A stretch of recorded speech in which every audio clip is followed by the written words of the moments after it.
오늘 말씀은 로마서 3장 1절로부터 20절까지 말씀입니다. 우리 함께 읽겠습니다. 그런즉 유대인의 나음이 무엇이며 할례의 유익이 무엇이뇨? 범사에 많으니 첫째는 저희가 하나님의 말씀을 맡았음이니라. 어떤 자들이 믿지 아니하였으면 어찌하리요?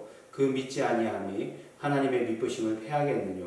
그럴 수 없느니라. 사람은 다 거짓되되 오직 하나님은 참되시다 할지어다. 기록된 바 주께서 주의 말씀에 의롭다 하심을 얻으시고 판단받으실 때에 이기려 하심이라 함과 같으니라. 그러나 우리 불의가 하나님의 의를 드러나게 하면 무슨 말 하리요? 내가 사람의 말하는 대로 말하노니 진노를 내리시는 하나님이 불의하시냐? 결코 그렇지 아니하니라. 만일 그러하면 하나님께서 어찌 세상을 심판하시리요? 그러나 나의 거짓말로 하나님의 참되심이 더 풍성하여 그의 영광이 되었으면 어찌 나도 죄인처럼 심판을 받으리요? 또는 그러면 선을 이루기 위하여 악을 행하자 하지 않겠느냐? 어떤 이들이 이렇게 비방하여 우리가 이런 말을 한다고 하니 저희가 정죄받는 것이 옳으니라. 그러면 어떠하뇨? 우리는 나오뇨? 결코 아니라. 유대인이나 헬라인이나 다 죄 아래 있다고 우리가 이미 선언하였느니라.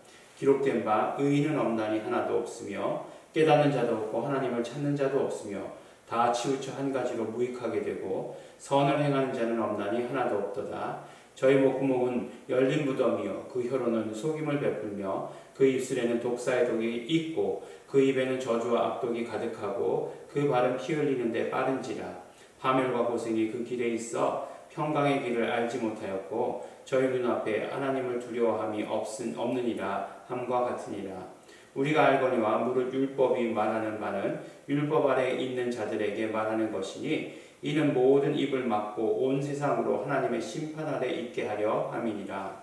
그러므로 율법의 행위로 그의 앞에 의롭다 하심을 얻을 육체가 없나니 율법으로는 죄를 깨달음이니라. 아멘.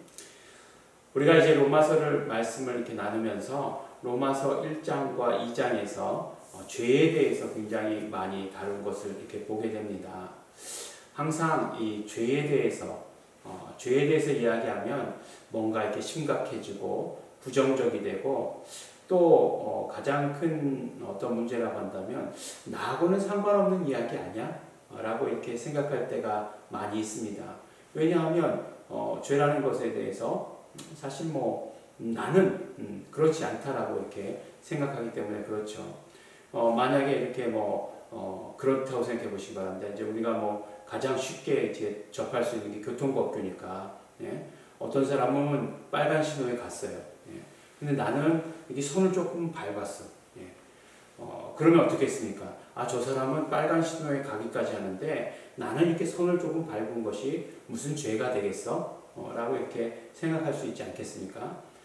만약에 우리가 어떤 선명한 기준이 없다라고 한다면 저 사람의 상대적인 것이 된다고 한다면 죄가 그러면 사람을 찔러 죽여도 이제 점점 그런 식으로 가다 보면 죄가 안 되는 거죠.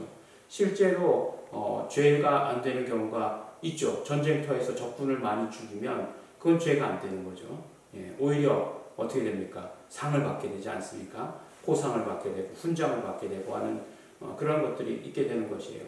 그러나 전 인류가 다 그런 어떤 그 하나님의 법에 적용된다라고 한다면 죄에 대한 명확한 구분이 있게 될 것이다 라고 이렇게 얘기하는 거죠. 오늘 첫 번째 말씀 처음 시작을 보면 유대인의 나음이 무엇이며 할례의 유익이 무엇이냐라고 이렇게 되어 있어요. 그러니까 할례의 유익이라고 하는 것은 이제 율법을 말씀하는 거죠.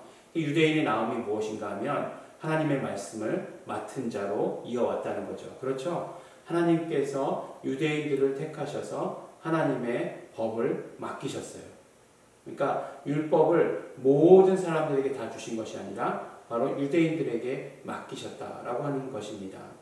그러면 그 유대인들에게 맡기셨기 때문에 그러면 이제 율법의 기준으로 볼 때에 유대인들만 죄인이 되느냐? 그렇지 않다라고 이렇게 말씀하시는 거죠. 기록된 바 의인은 없나니 하나도 없다라고 이렇게 얘기합니다.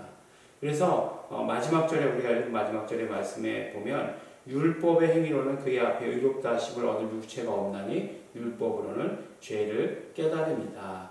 그러니까 하나님께서 율법을 주신 목적이 뭐냐? 이스라엘 백성으로 하여금 그것을 맡아 가지고 오게 하였는데 그 목적이 무엇이냐? 죄를 깨닫게 하는 것이다 라고 이렇게 이야기하는 거죠. 그러니까 죄를 깨닫게 된다는 것은 무엇이에요? 그러니까 의인은 없나니 하나도 없다. 다 죄인이다. 그러면 하나님 앞에 그 오히려 설자가 그럼 하나도 없지 않느냐라고 하는 것이죠. 그렇죠. 그걸 깨닫게 하는 것이 율법이다라고 이렇게 말씀해 주시는 것이에요. 율법이 선하지 않다. 그런 것이 아니라 율법은 하나님께서 주신 법으로 선해요. 그 자체로 선합니다. 그런데 그 율법으로 죄를 깨닫게 되어서 결국은 어떻게 되어야 되느냐? 스스로 의롭다 할 수 없음을 깨닫고서 결국은 의롭게 해주실 수 있는 분을 만나야 된다라고 하는 것이 바로 로마서에서 주장하고 있는 처음에 말씀하고 있는 것입니다. 우리가 어떤 방법으로 죄인이기 때문에 어떤 식으로 해도 죄인이기 때문에 앞에서는 하나님께서 내어버려 두신 바 되는 그런 죄인들도 있었지만 우리도 어차피 마찬가지로 죄인이기 때문에 하나님께 나아갈 수 있는 방법이 없는데 율법은 그 한계를 명확하게 우리에게 보여주고 있다는 것입니다. 율법은 우리로 하여금 정말 그 한계가 어디까지인지를 완전히 알려주신다라고 하는 것이에요. 이것도 죄고 이것도 죄고 이렇게 해도 걸리고 저렇게 해도 걸리기 때문에 우리가 죄인이라는 사실을 깨닫게 해주는 것까지가 율법의 용무다. 그러면 죄인이라는 걸 깨달았으면 어떻게 되느냐? 죄인은 용서받아야 한다는 것이 하나님의 법이죠. 하나님께서 정해놓으신 것이에요. 죄인은 분명히 용서받아야 한다.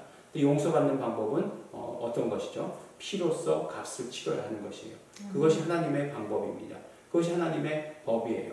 피로써 죄의 값을 치르는 것. 그런데 그 피는 무죄한 피여야 되죠.